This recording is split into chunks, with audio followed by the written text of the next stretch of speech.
વિદ્યાર્થી મિત્રો, આજે હું આપને કન્ઝર્વેશન ઓફ મોમેન્ટમનો સિદ્ધાંત સમજાવવા માટે એક મોડલનો ઉપયોગ કરવા માટે તમારી સામે ઉપસ્થિત થયો છું.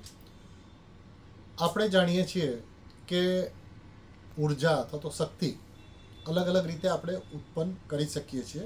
એના અલગ અલગ પ્રકાર હોઈ શકે. વિદ્યુત ઉર્જા, ગતિ ઉર્જા, સૂર્ય ઉર્જા, પ્રકાશ ઉર્જા, એવી જાત જાતની ઉર્જા આપણે ઉત્પન્ન કરી શકીએ છીએ. અને એ ઉર્જાને એક માધ્યમમાંથી બીજા માધ્યમમાં પણ આપણે એને રૂપાંતર કરી શકીએ છીએ અને એ ટ્રાન્સફર પણ થઈ શકે છે. તો એ સમજાવવા માટે આ એક મોડલ તમારી સામે રાખેલું છે, કન્ઝર્વેશન ઓફ મોમેન્ટમ. બરાબર છે. એનું સંરક્ષણ ન્યૂટને એક ન્યૂટન ક્રેડલ નામનું સાધન બનાવ્યું હતું, જેમાં પણ આ વસ્તુ સમજાવવામાં આવે છે.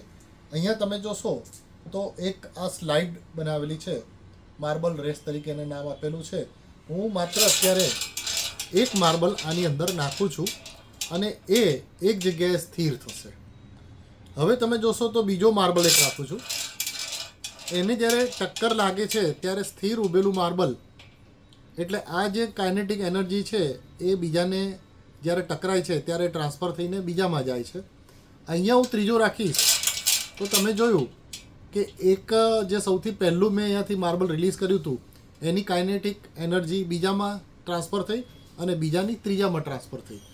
આ રીતે ઉર્જા, એનું મોમેન્ટમ આપણે કરી શકીએ છીએ, એનું કન્ઝર્વેશન પણ કરી શકીએ છીએ અને એનું રૂપાંતર પણ કરી શકીએ છીએ.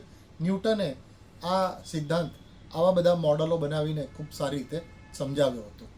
આભાર.